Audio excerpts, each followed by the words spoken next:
as they were leaving, and I had two choices. I had one, to sink in sorrow, or two, to say, hey, this is not adversity, this is an opportunity. You can't walk in, I'm the only mayor, one of the few mayors that could walk into an office and say, I can pick all of my directives. And that's how I chose to look at what we call adversity, as an advantage. We are just getting these positions filled.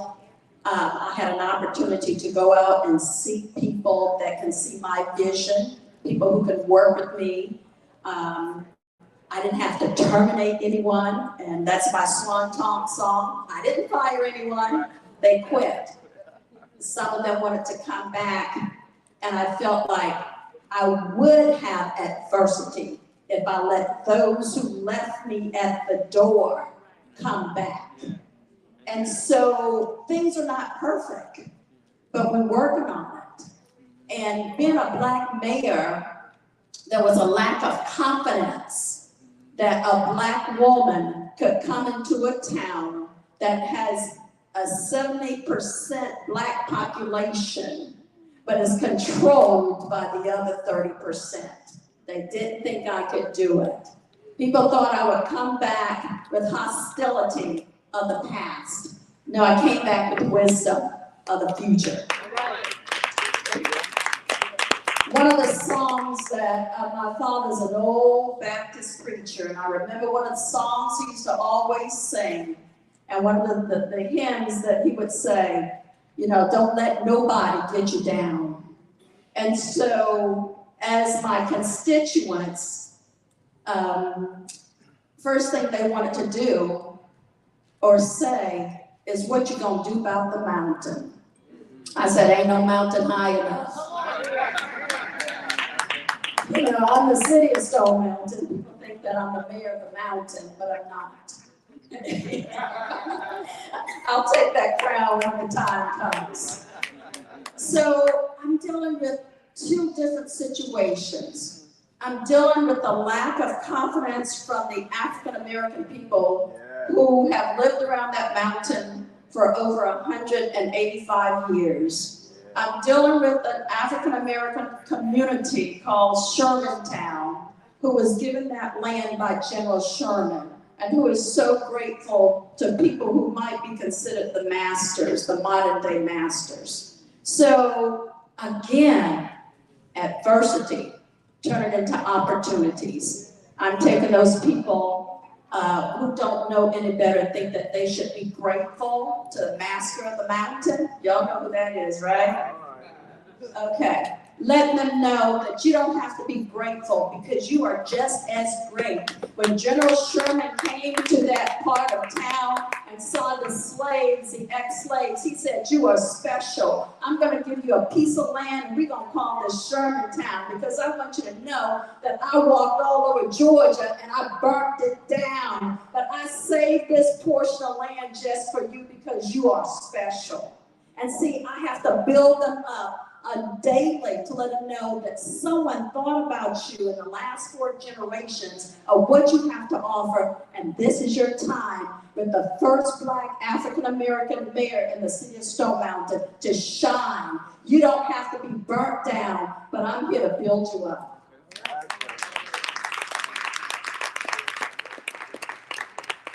Thank you, mayors. What a great first question surrounding adversity. I think there's many times where we've all faced adversity, and I just want to leave you with this before we go into the next question. There is no test that you cannot overcome.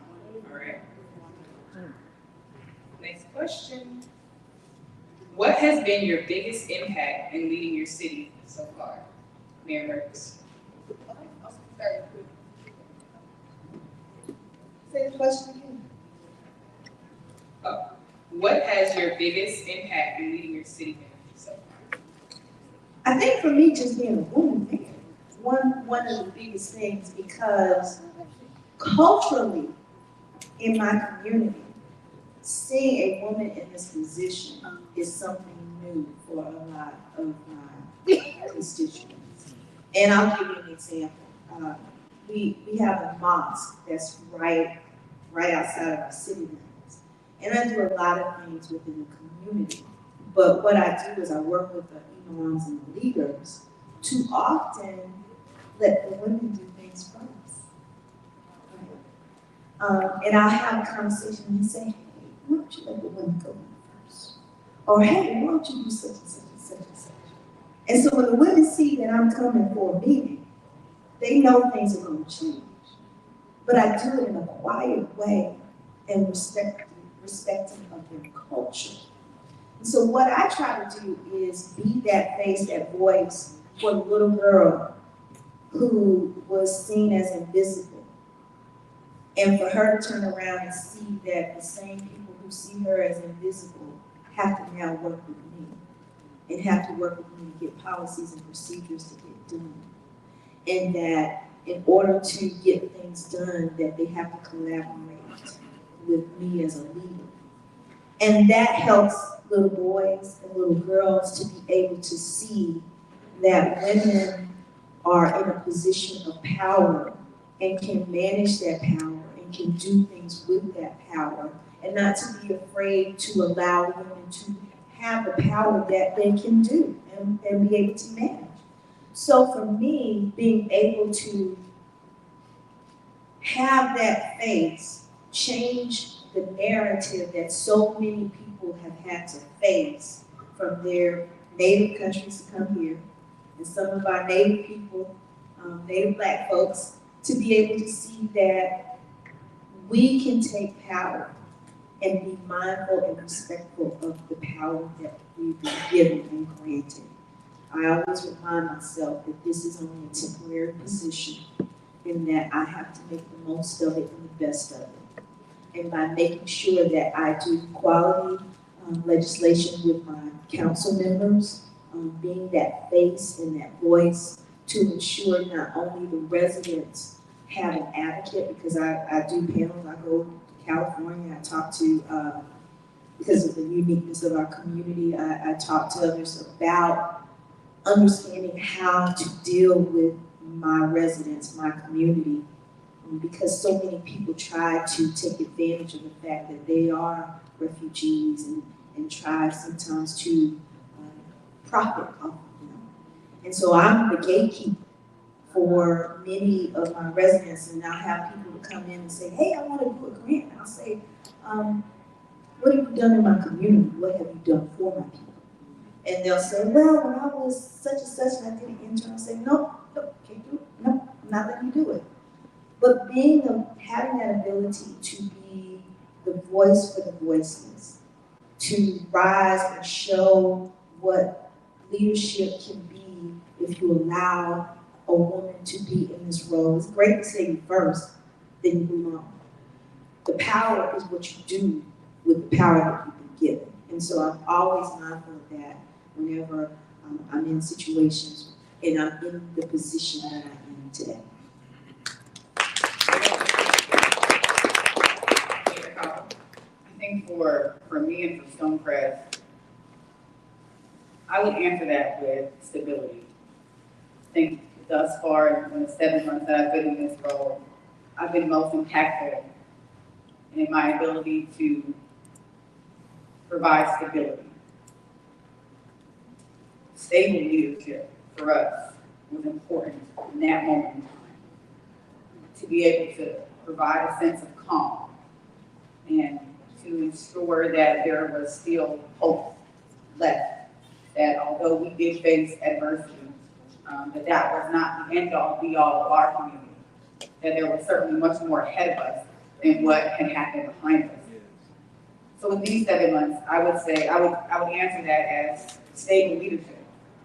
And I attach leadership to that, because it's not just stability and just being a figurehead and just being present to shake hands, but it's also the ability to lead while providing stability.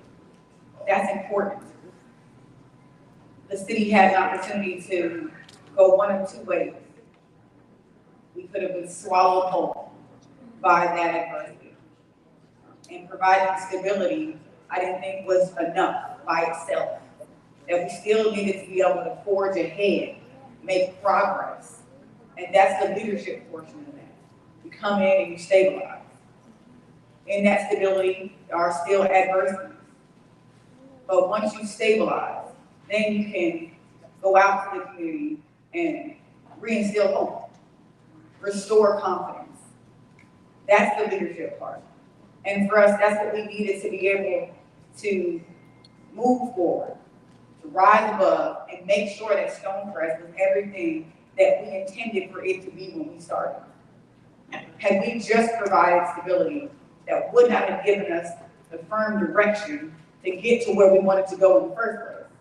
So it was important to me that the stability was there, that the grace and the poise was there, but that there was intentionality into moving Stonecrest forward, into pushing through. And I think that's also the essence of our community, of our culture, is that we make the choice. Some people don't have that choice. Some people will swallow whole. But we, as a people, make a choice every day to either be swallowed whole or get up and keep going. And there are days when I wake up like, all right, Lord, talk to me. Because, it's been a couple of rough weeks in that leadership. We talked about, people believing and having confidence in your leadership. Some days you will be challenged in many ways, sometimes by the people closest to you. And then you say, all right, Lord, now,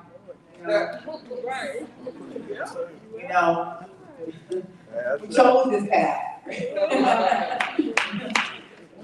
Where we going? And then you stabilize your thoughts. And then you remember that it's the leadership that people are counting on. It's the leadership that makes a difference in the next person's life. And then when you take that and you go, all right, here we go. Take a shower, drink the coffee, because coffee is important. Drink the coffee, and you keep going. So long story short, I think stable leadership for Stonecrest in my 6 to 7 months has been the most impactful. I truly hope that we can add to that as time goes on. That will not be the answer I give you this time next year. But for now, it is that stable leadership, I think, has been the most critical to our community and us progressing forward despite the adversity that was once upon us.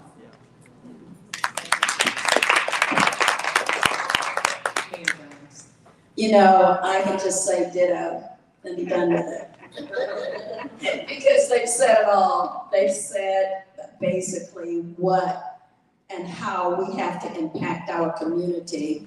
I think my most impactful segue is basically was keeping the town running, making sure those who were working received a paycheck. Now, when we started filling positions, we didn't fill all of them at the same time.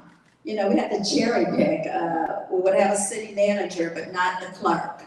Then we would not have enough officers. So, but it wasn't just about filling those positions. Remember, we have to keep the citizens calm. We have to have enough gumption, intelligence, and to realize that we have to do this in a special way where no one knows what's going on behind the black curtain.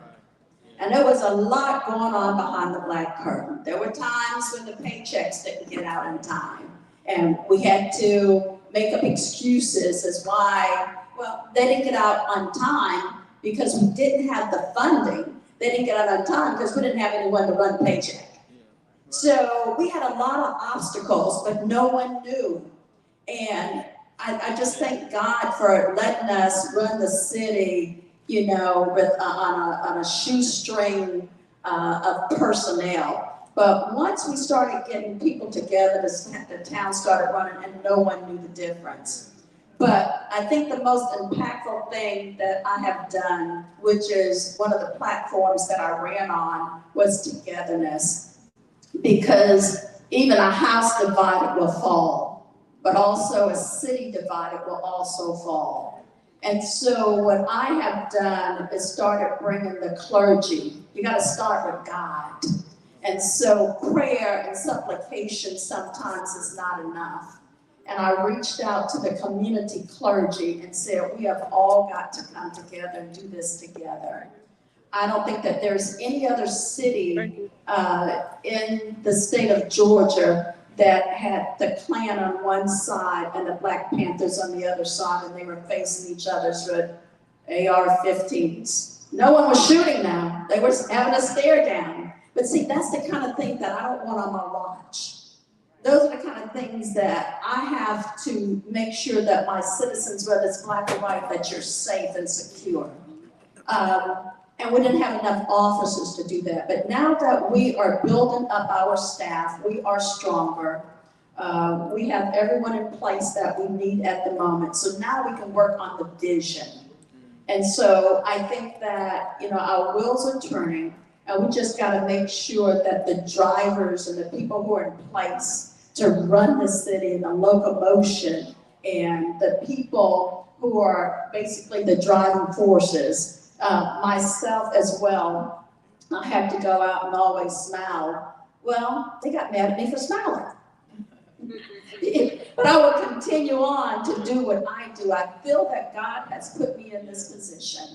And I know that He will not leave me. He will direct me in every avenue that I'm needed to be directed. So just keeping our city running, keeping the city safe. Like I said, we're in a very peculiar area, position, the city of Stone Mountain. And just to make sure that we can still continue to have people to come to our city to live, work, play. I think that that's been the most impactful thing that I could have done in a situation where people deserted me thinking that the city would fall. But see, when you got God ahead of you, can't nobody bring you down.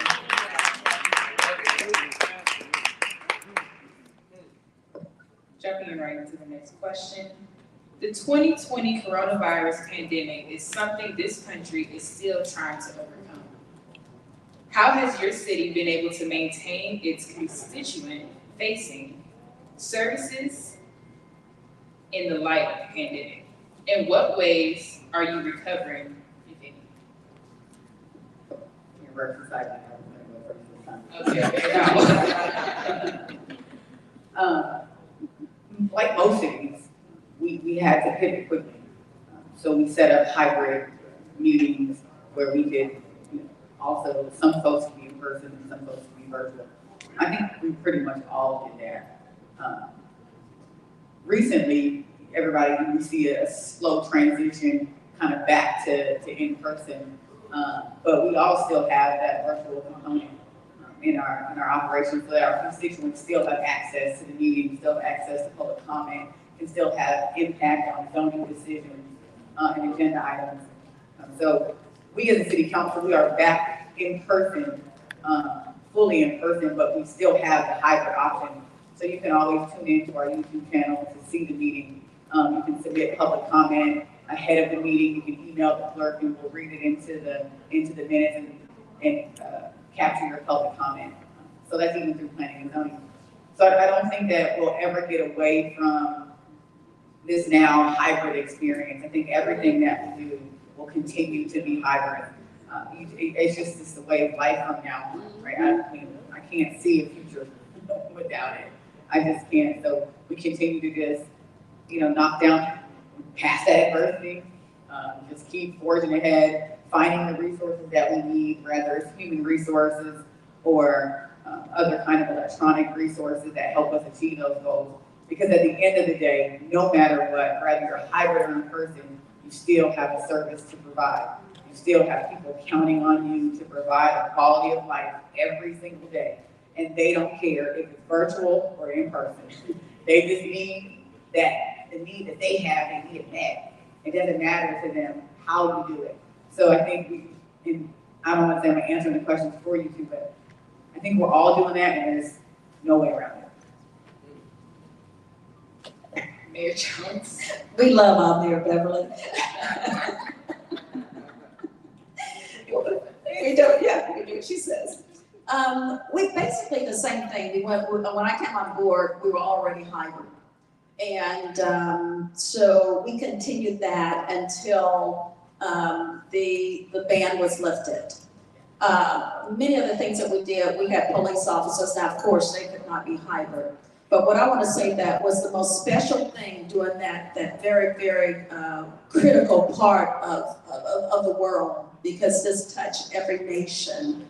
But I think one of the most special things that happened in the city of Stone Mountain was, although we had a skeleton staff of police officers, they went into our elderly community and they knocked on doors to make sure that our citizens was okay.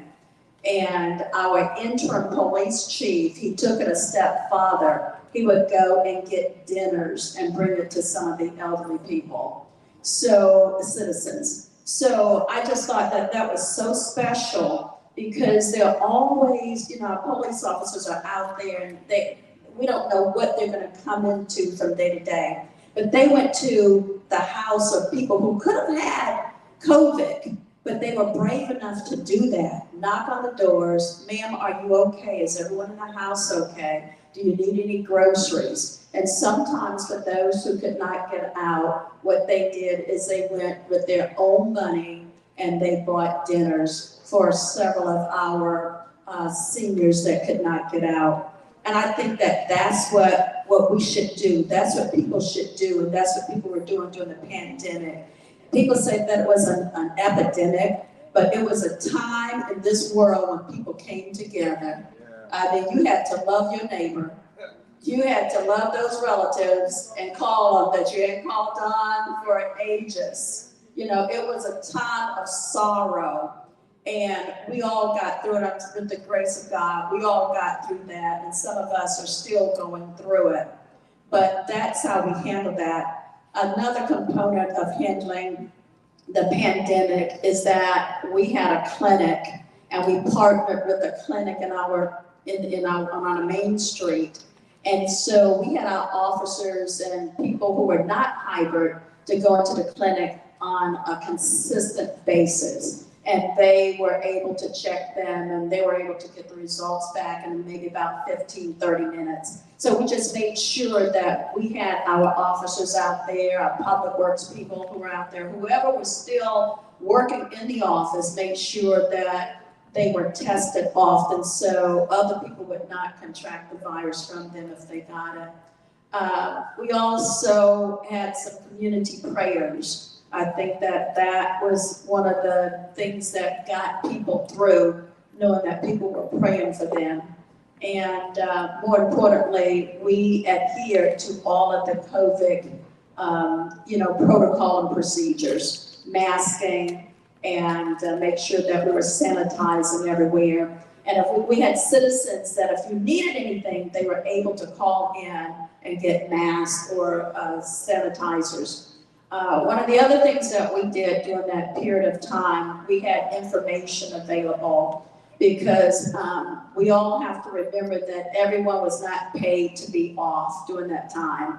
So there was rental assistance, there was mortgage assistance, utility, whatever assistance that was needed, we made sure that there was someone, when a phone call came in, that we were able to give that assistance, give people assurance that you're going to get through it. It's bad enough to have COVID, bad enough to lose your loved ones, but it was just as important to make sure that people could live during that time and be safe and secure. And food was another option out there to make sure even though you were not a senior, that you had a place to call or go to get some food. So we tried to take care of our own. And although we lost many people and we were sorrowful at many times, we know that as a city and as a mayor, we did all that we could do to help our citizens go through what was one of the most horrific pandemics, I think, in the history of the world. So, thank you for covering all the meeting pieces, because we all did that. I think one of the most important things for us was, prior to me taking office, we received the COVID funding from the county, and I have to recognize my vice mayor for making sure that we went to those meetings and made sure that as part of the cities, we received that initial funding through DeKalb County for our communities. And part of that funding, I think we gave over $900,000 in rental assistance. We then have the ARPA funding. And so with that ARPA funding, we were then able to give probably more than $500,000 rental assistance, work assistance, utility assistance. We had hazard pay for our police and those who were in the community face. We also ensured that while the county was also giving the money for people to get vaccinations, we also made sure our residents had funding to get their vaccination shots as well. We utilized that funding to do weatherization because we realized as many people were going through COVID and losing their jobs, and some of them were gaining employment. Regaining employment does not change the deficit that many people were still and are still facing from either being laid off or furloughed. And so we wanted to make sure within guidelines of the funding that we had some initial programs. We did additional calisthenics in the parks to make sure that while people were being socially responsible in terms of distance, that we allow opportunities for them to stay fit. We also made sure that we provided food drives, and so we did several food drives throughout the year for our residents, and made sure, because I'm a data person too, that I was out there taking zip codes and everything else to see where our constituents were coming from, and if we had people who were outside of our zip code, following up with my commissioner to make sure that he knew about the adversities that many of the residents were facing. And I was also trying to make sure that we were mindful of how we spent that money, because one of the things that I created as mayor is a Department of Equity and Community Empowerment. I thought it was very important that we look at our community and the diversity of our community and the needs of our community, and to ensure that we have a department that addresses sometimes the things we don't even think about in terms of equity. And I'll give you an example. We were working on our downtown, and some of the previous administration, we did this great streetscape project, making sure we had all the trees and everything looked pretty. Well, I'm looking, and on one side of the street, we got these beautiful arbors and everything else. On the other side of the street, we don't have anything. But the majority of our refugee businesses were on the other side of the street, right? And so making sure that when we do policies, we think from a level of equity whenever we do those policies. That's very important. And so also being mindful of how we spend those dollars. So now, as we're looking at getting land, doing other opportunities, we have money in reserve. Because they were like, man, why are you not spending all this money? I said, watch and see, watch and see. And so sometimes you have to be blessed to have a council that can work with you and also see your vision and see why sometimes you have to wait and be still. And so the other piece from a community perspective was being that collaborative group, making sure that we came together, given the diversity of our community, to ensure that we provided the education, language, and equipment that our residents needed to stay safe. We did a lot of collaboration with our nonprofits, our universities, Georgia State, Piedmont Technical College, our Indian Creek Elementary School, our middle school, our high school, Jolly. And so we did a lot of the vaccinations where we knew that people would go. And so we became superheroes, and we made sure that our kids and their parents knew that they were superheroes. And so yes, I would go around with my pink cape on, because my official color as mayor is green. Anytime you ever see me, that's my uniform. And the kids will always tease me if I wear something else. They'll say, Mayor, you out of uniform. But making sure that as a community we came together. That was the most important thing, is that despite the adversity that we were all facing, despite the challenges that may seem to have been there, the strength where we came the best and showed who we were was to show that we could come together as a community to help each other when others weren't in a position to do so. And so I am grateful that when there was a need, the community rose up and said, we're going to do this together. And so I'm grateful for my council for their legislation to allow us to do a lot of those policies and those activities. And we did business assistance so that any of those businesses that needed support needed to make modifications to their businesses to be able to be socially distanced and still be able to continue to function, or they needed assistance from where they were out of being able to provide services, we were able to assist them with that.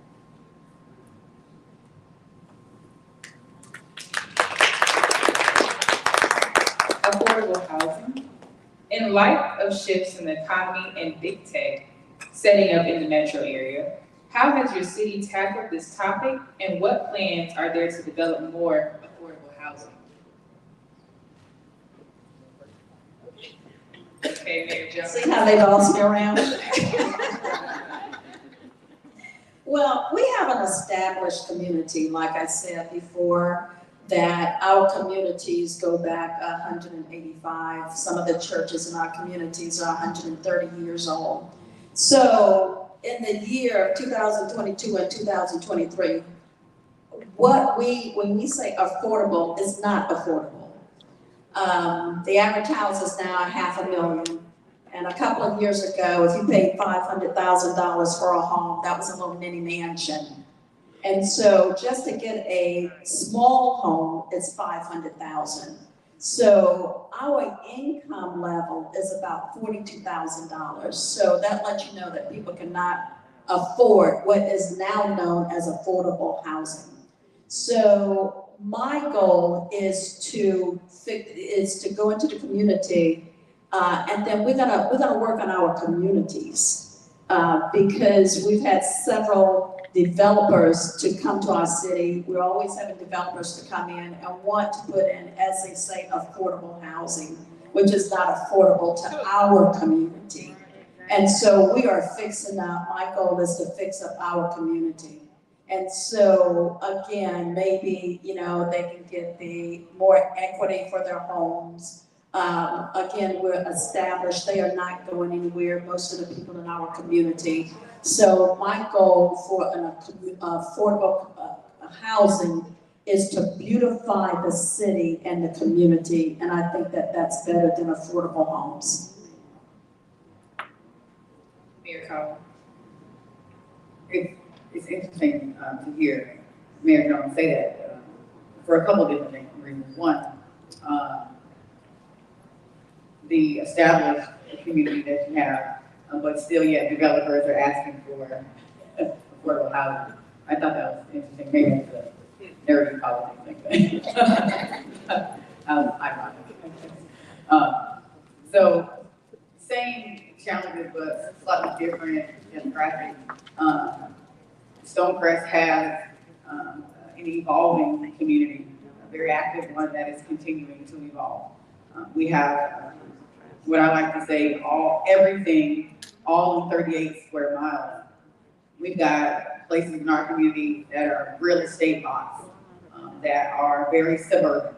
Right? They would like it to remain as green as possible all the time. Don't bring anything over here. We're happy, quiet. Right?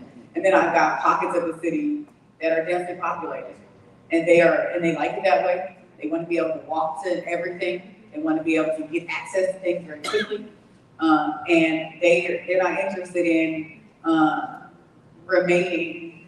They don't want to be suburban. They want that urban character area. And then I have the folks in the middle who can kind of go either way.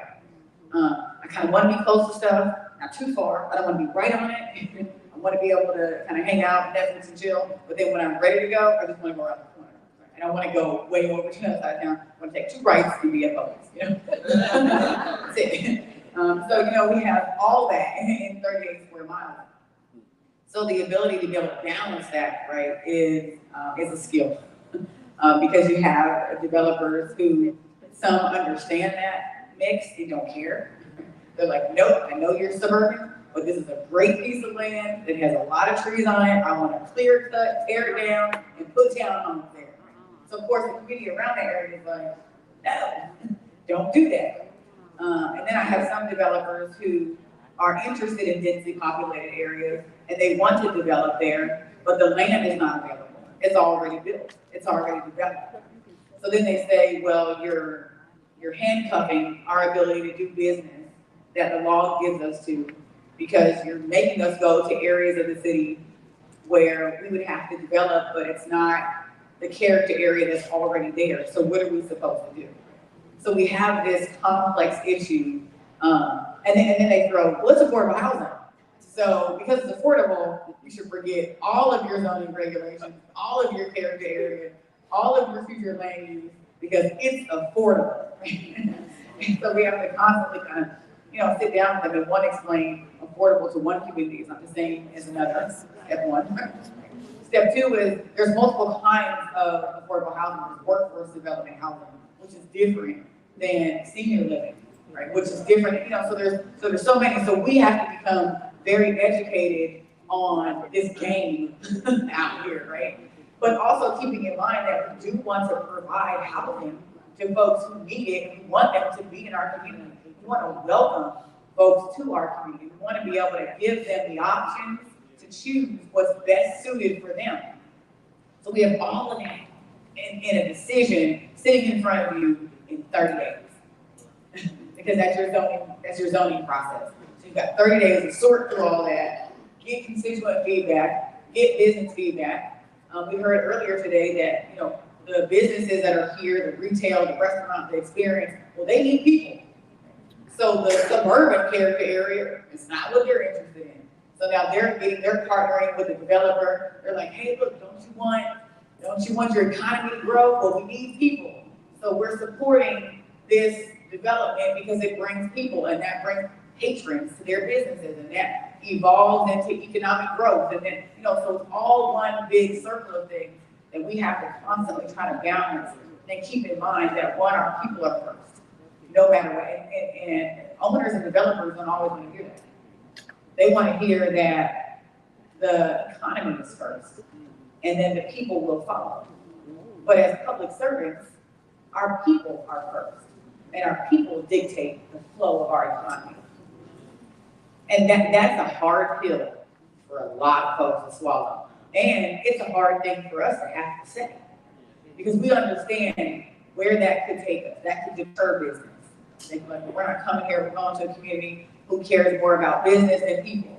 And then our people go, well, how come that community has so many things we don't have? But they didn't care about the people. They put the thing there. And then our people go to the community with the thing and then come back to our community and say, well, we don't want that thing there. So it is, something that we just have to be mindful about, be intentional about people first, but understand that people also want business. It's just a matter of where and how it affects them. So, and then I know that seems way off from organizing. I apologize for going on that tangent. But it's the definition of affordable housing that you have to first break down. And you have to break that down based on the community that they're bringing that idea to. And then decide whether or not it's affordable housing for whom. Is it workforce development? Is it senior housing? Is it single family living? What does that look like? And where for us is the best place for that to be in our community. Even though it is affordable housing, we still have to decide as a community where that should be. And that's not discriminatory. That's simply by the desires of the character area of that community. It's not a discriminating factor. It doesn't matter the income level to us. What matters is the quality of life that it will have and the impact that has on that particular sector of your community. So we plan for that as we develop zoning codes, as we talk to our community, as we come up with our future land use maps, our comprehensive plans, what we want the city to look like in 20 to 30 years. We have to consider all of those things. And where's the best place for those things to be in the community? It's not that we don't want it, but we have to be intentional about where it goes. And again, that's not discriminatory. That's to make sure that we are preserving quality of life. And for us, if we're public servants, that's first and foremost all the time, quality of life. Thank you. And so I see Representative Karen Bennett walked in here, and I just want to recognize her, their session. So thank you for all the work that you're doing down at the Dome. So we appreciate you. Affordable housing is one of my passions now, especially because I work for National Church Residents, and we do housing for seniors. In my area, my territory that I cover in Georgia, is all affordable housing for seniors. So we have properties in Stonecest, Union City, and the greater Atlanta area. So understanding the importance of affordable housing and who lives there is very critical and always on my mind in my decisions of what I do.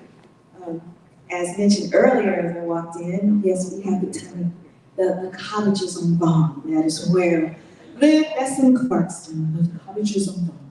So when I was on council, that was where we made the zoning changes for that. And even though it may seem cute and nice and everything, it's still really not that affordable, because when you think of 550 square feet, and it was some of them went at market rate of $200,000. Okay? But what we did was create a community. And so within that less than an acre of land, you had around 8 cottages. One was 250 square feet. I could put my toes on there. But that's what some people like, right? And so when we did that, we were intentional of where we put it. We put it back kind of like at a dead-end street.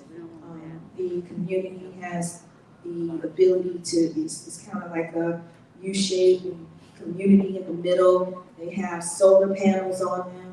We have where you can have charging stations if the residents have electric vehicles. So it was a planned development. And I would encourage anytime if you're thinking about doing those types, that it's more of a planned development when you're thinking about those cottages in your area. But it comes down also to zoning as well. Zoning is very important in how it aligns with your comprehensive plan. How do you define where you're going to be in 24?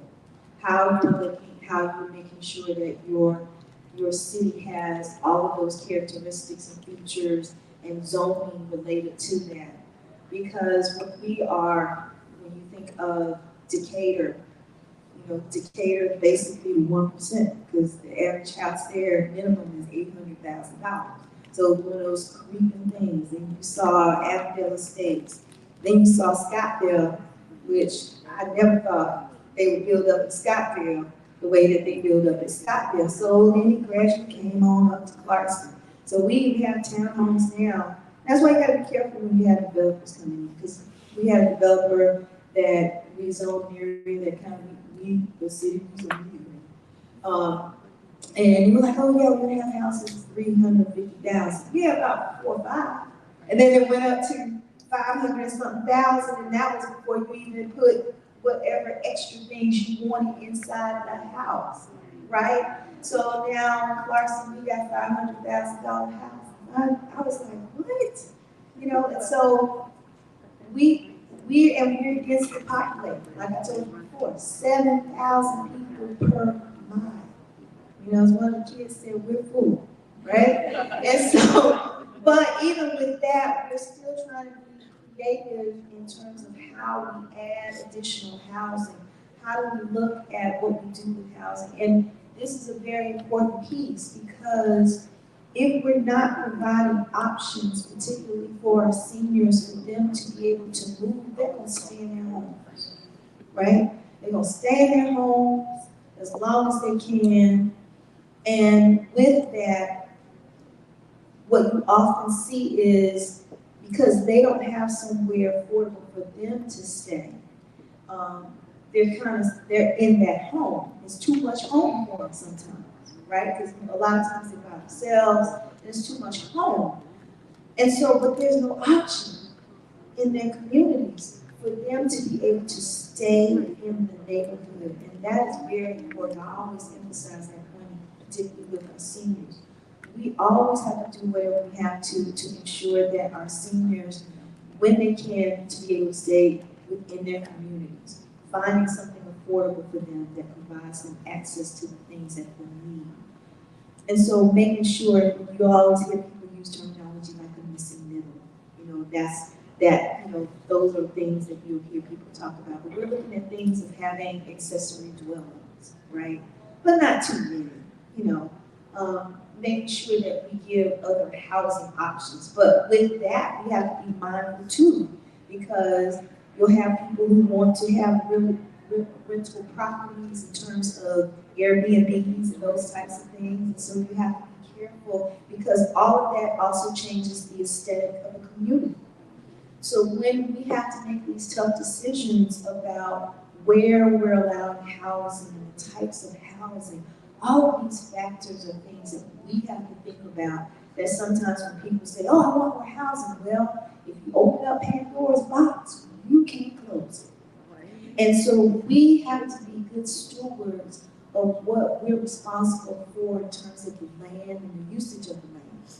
Also, what we have to do, and Mayor Carl mentioned that too, is that we have to empower the person.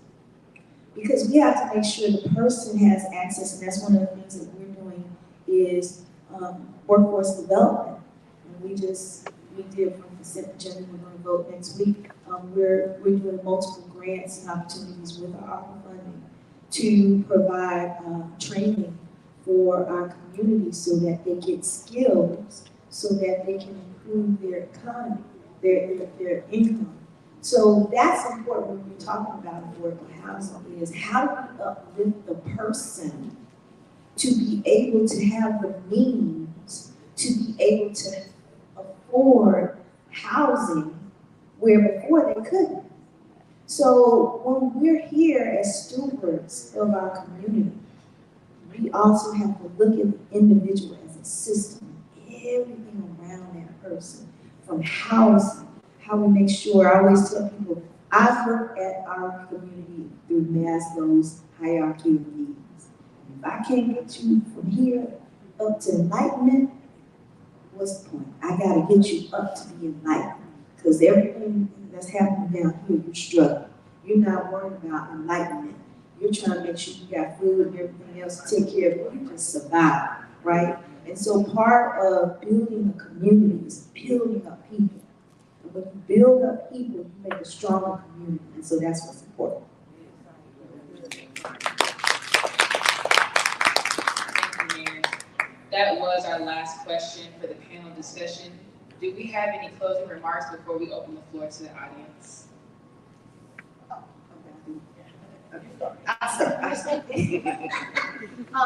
First of all, I would like to thank 100 Black women for allowing us this opportunity to come out today to talk about things that we love, our communities and our people, and being mayors and being women empowered. So it is a blessing to be in this role, in this position. It is, and thank you, Mayor Cobb, for having us in your city. Thank you very much. I got the flag for photo. So, but I just want to say, I want to encourage women to serve in leadership roles. That is very important, because the way I got started was, someone said, Beverly, if you don't run for council, there won't be any women on the council. And that made me look and think, and I saw the importance of having women on leadership roles, the diversity of it, right? And the other piece is that often as women, we look at the world in a different lens. And that world needs to have that lens to be seen. And we can address the issues so many times that are left out. And I want to make sure that I encourage you to step up. I'm not going to say it's easy. You'll have some tough times every once in a while, but it's worth it. It is worth it when you can look at how you can change the community. And when you think of 100 Black women, you're advocates. If you're a sorority, you're advocates. But when you're a lawmaker, an elected official, you make the policies that you're advocating for. So that's why I encourage you, because we sit and when you think of Black women, Black women are always the ones who organize and galvanize. But we often are not the ones who take on that extra step to lead. People always see us and want us to be the ones to get the show started. But then they benefit from all the work that we've done. So I want to encourage you as leaders in this community, make sure that you consider taking on leadership roles, whether it's an elected position or an appointed position. But we need you, because sometimes I'm the only me in the room, right? And so sometimes when you think, and some people may be advocates,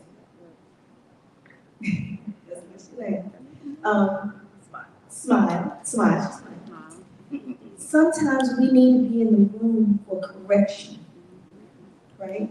Because even though they may be advocates, sometimes they don't see things through our lens. And we need to be in there to make sure that our voices in our community have their voices heard and their needs addressed. So that's my message for you, to make sure that you consider a path of leadership and making sure that you continue doing what you're doing, because we need you, and making sure you hold us accountable. I don't mind that. I don't mind that. I sometimes I need somebody to pull me on my little coach string and say, don't forget such and such. And that's okay, because it reminds me of why I'm here and who I am, who I am, you know? And so that's why I'm grateful to be here, and so I hope you keep that message.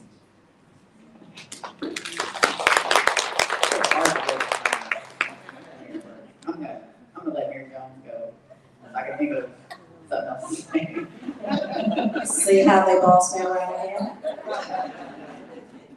I love them. I thank first 100 Black women for having us here, letting us have a platform and talk about what it means to be a mayor and address some of the issues. I want to pick back on Mayor Burke. When we say women, we need to encourage you to be in a higher leadership role. You know, as women, we are doers and we are fixers. You know, whenever you need something done, you're going to go to a woman. How do you do this? How do you fix this? But more importantly, as women, and particularly Black women, we can do anything on a shoestring budget or no budget at all. We can make it work.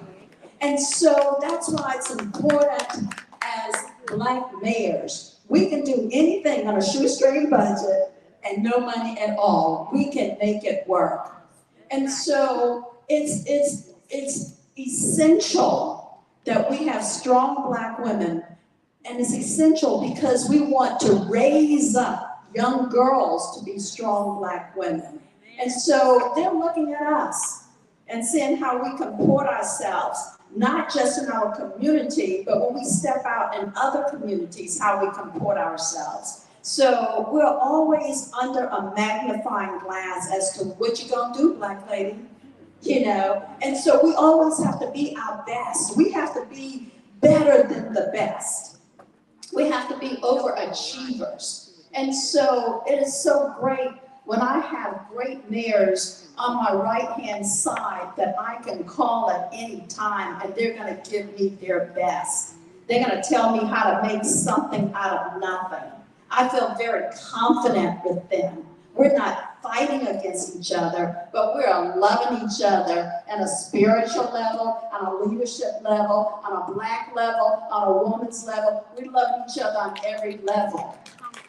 We're helping each other, and we're helping each other. See, the decisions that we make today will impact lives 50 years from now.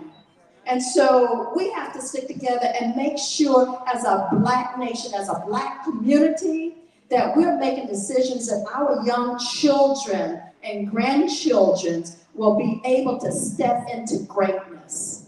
And so that's why it is so important as 100 Black women that you stick together and that you empower other women, that you hold us up when we fall down, Because, you know, sometimes we don't have anywhere to go. Sometimes when we look behind us, it's just us and our shadow. And so we need more than just our shadow behind us. We need you all, Black women and men, to be behind us and stand behind us when we make these decisions. You might not like what we do and say today, but if you look beyond the break, look beyond the reach, and you look beyond today for the future, you'll see that we're all working for one common cause, and that's humanity, to make this a better world. I asked the Lord many, many times in my life, I said, God, just don't let me be on this earth to just suck up the air. Let me be a positive, whatever you lead me to do, I will do it, I will go. Now, I didn't know it was this. You know, be careful what you ask for, because you just might get it. When you ask God for something, He will deliver.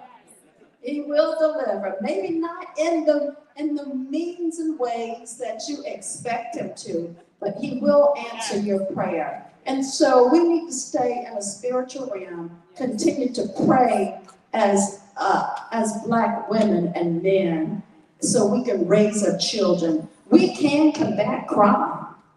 If enough of us got on our knees and prayed, we can wipe it out. We can't say God answers this kind of prayer and won't answer a prayer to raise up our children to be decent human beings. That God won't go into our schools and stop the crime and stop children from dropping out. I work with people every day who dropped out in the 6th grade. They can't spell I. And you wonder what happened. They didn't have leadership. And so that makes me want to be the greatest that I can be for not just Black women and for Black people, but for all people, you know, because God is universal. And so we got to pray for everyone. We got to do things for everyone. And I encourage the 100 Black women to continue to be strong, to continue to be leaders, to continue to be the women that young girls can look up to. Thank you, Mayor Cobble. You're wonderful. This is, again, a sister that I can depend on anytime. Thank you, Mayor Burke, for just being the beautiful Black women that you are. Grace, poised, educated, but more importantly, you have heart and you have soul for your constituents. Maybe I'll go first.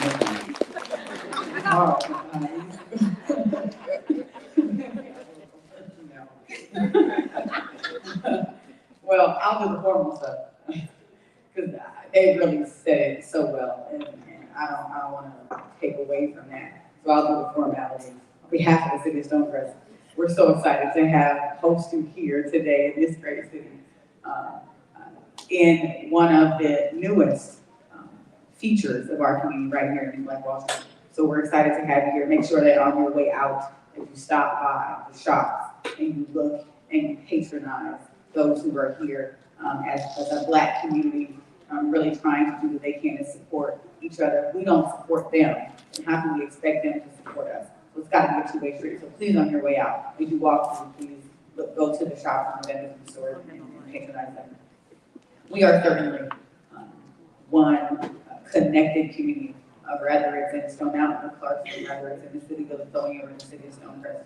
We are all working together for that one common goal, and that is to deliver a service that improves quality of life. And that has many faces to it. But at the end of the day, that's truly what it is. We are here to provide a quality of life that improves everyone's day-to-day life, where they can live, work, shop, play, and experience everything they've ever imagined they could have, all in a community that they have chosen to live, raise children, and invest in. And so that's what we're here to help in our time in these elected roles. That's what we're here to help with. It has been truly an honor for me to serve not only in the city council, but now into this mayor's role. And that didn't come very easy for me. I had just run an election and just won 4 more years as a city council member when this position became vacant. And it took a lot for my family, particularly my husband, who was already at the top of his patience with my passion, to really give me the space to let what God has put on my life to open up. So shout out to Mr. David Cobble for supporting me through that. Because it is, and I'll get some of this, I promise. It is the support system that keeps us going. It is truly the support system. Starts at home first, starts in our family, then it extends to you all, to our extended family, to our community. We say our a lot because we really mean that. It is our community. We have to uplift each other. We may not always agree, but we certainly have to be able to still be family when it's over. We have to be able to still support one another. And organizations like yours is the epitome of what that looks like. There's so many different people within your organization, just like within our communities. But no matter what, you come together for the common cause. You may argue, you may say words, your mama will be upset that you said, but at the end of the day, you love on each other, you hug on each other, you encourage one another, because you really are there for one common goal. So if I had to leave closing remarks, it would just be to continue to be connected to one another, continue to be engaged in your community, continue to uplift each other, continue to support us as we support you. We are nothing without the supporters to help push us into that leadership direction. We're nothing without the community that we serve, but we certainly also are nothing without those who support us while we support you. So please continue to do that. It's been an honor and a pleasure to host you here in the city of Stonecest. Please feel free to venture out. I'm going to plug now, sorry. Please feel free to venture out throughout the city of Stonecest and also just take in the culture. When you go through our different DeKalb communities, take in the culture of the city of Clarkston and all of its diversity. Take in the culture, the history that is Stone Mountain. And most people know Georgia because they know Stone Mountain. Stone Mountain is what they know, the good and the bad and all in between. But Stone Mountain has a history that we can't ever replace. We can surely make their history a different story as it grows. But Stone Mountain has a place here in this state that no one can replace. Clarkston has a footprint unlike any other. There is a culture and a diversity there that you must experience. And if you have never, you should just ride through the city of Clarkston. It has so much to offer. And certainly I can tell you so much about the city of Stonecest. But if you will, please just continue to be engaged with us. Stay connected to us and support one another. And surely this world will turn for the better. At this time, we have a few minutes left of the event. I'd like to bring up our chapter president, Madam President Kiana N. Lawson, for our closing remarks. And as Madam President comes back to the podium, there's some council members from our cities that are in the room. Can we please acknowledge them as you make your way to the podium? I'd be remiss if I did not acknowledge our city council member, Mr. Clint Monroe. I'm so glad I voted for you.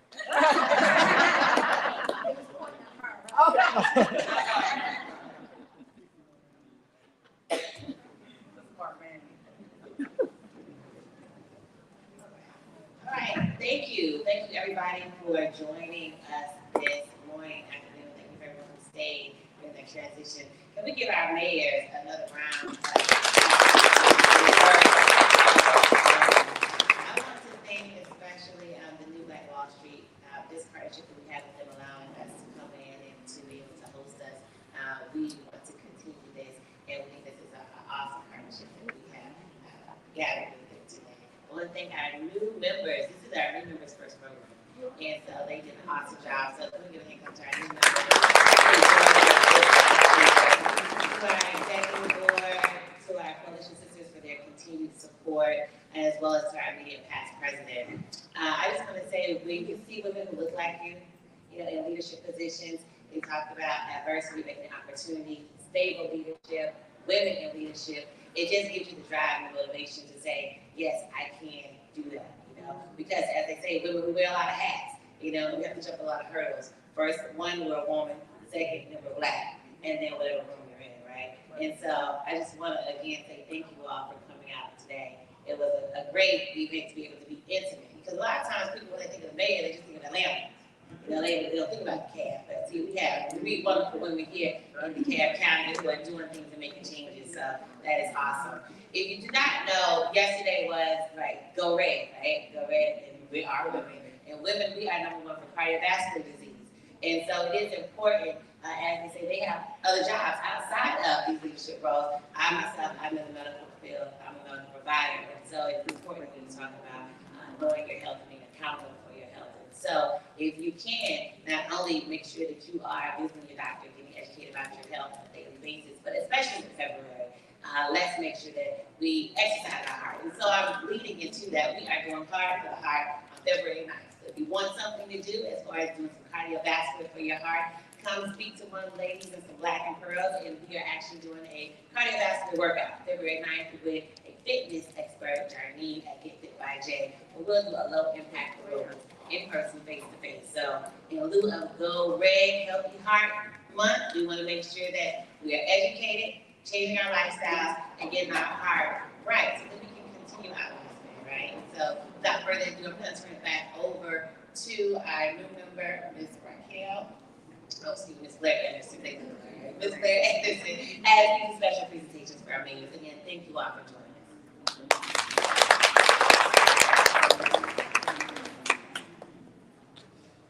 At this time, we'd like to present our certificate of appreciation to first Mayor Beverly Burke.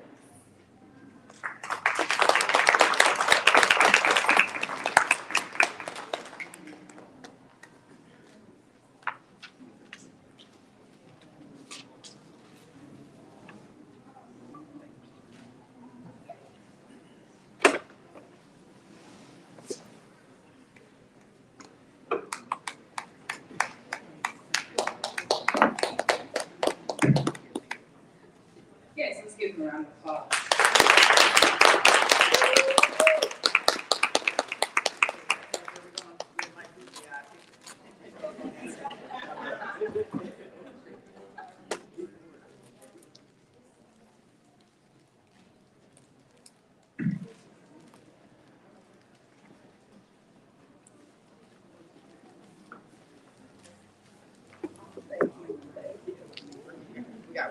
This is live. We've been live. Oh, we've been live. Okay, sorry.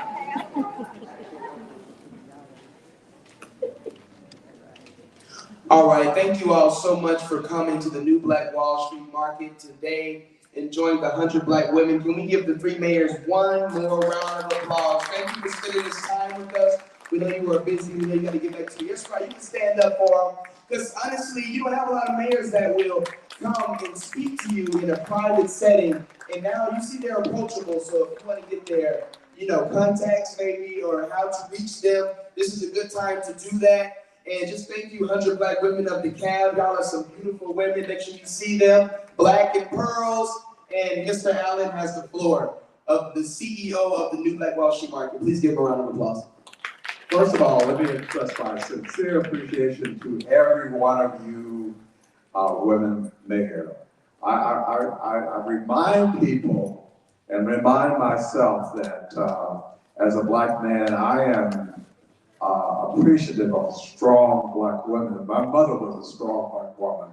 I tell people, if you could imagine as a kid growing up when your mother is president of the PTA for 10 years. And she would publicly talk about my behavior. Well, just to let you all know that how much I appreciated that strong Black woman, I was a surprise child for my mother when she was born in her mid-40s. I always wanted to build my mother a house, and she said she had gotten too old. But in case some of you all ever watched Greenleaf, the Greenleaf Mansion, that ain't the Greenleaf Mansion, that's Miss Rebecca's house. And Miss Rebecca was my mother, that I built that in her honor 25 years after she had passed on. So I'm appreciative. I listened to each one of you, and Mayor Beverly, two Mayor Beverlys, let me say about the first one. Beverly Burks, I'm like, I know my CEO's wife, who's Beverly Burks, by the way, is not the mayor of Clarkston because they don't live in Clarkston. But when I listen to you talk about your city and the diversity and the things, and then Mayor Jones, you were so informative, and you talk about the faith and how you would dealt the hand of people walking out. It is encouraging to hear you do that. And of course, Mayor Cobble taking on the mayorship, very young mayor, been on the city council when it's been a city, and now the mayor. I am so proud of your family allowing you to make the sacrifice to be mayor. We're going to work with you and closely with you to bring to fruition. One last thing I want to say. New Black Wall Street, and I had to explain to people many, many years ago when I developed the Allen Entrepreneurial Institute, we're not just about the metropolitan area of Atlanta or just DeKalb County or the state of Georgia. We are about folk of color all over this world, and I do mean all over this world. We have a close relationship with the continent of Africa due to President Obama. And not that I can invite you all, but just this afternoon at 3 o'clock, we're hosting the, I believe the ambassador of Togo, is that right?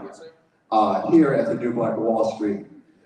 We intend to have every leader of color in the world to come here to know what we can and are doing as Black people across this world, across this nation.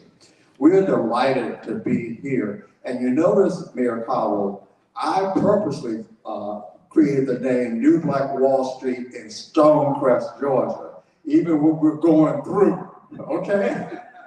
So you have to have vision. So I just want you all to know, I am so delighted and proud. And to the 100 Black women, thank you for asking, because we want to be of a service to this entire community, to us. We want to do something.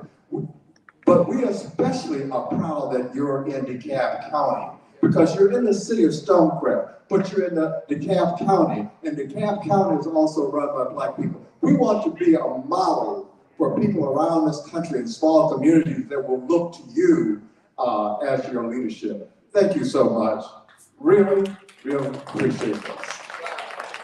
Wow, thank you so much, Mr. Allen, for those remarks. Thank you all for coming. Please go out and shop and have a great, great, great rest of your day and weekend. Till next time.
I know I heard a voice down here somewhere. I had to look around before I took a step.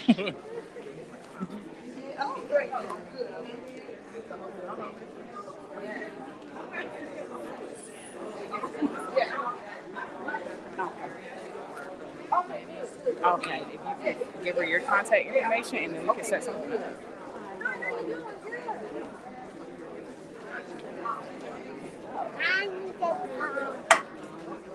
Good job.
Yeah, exactly.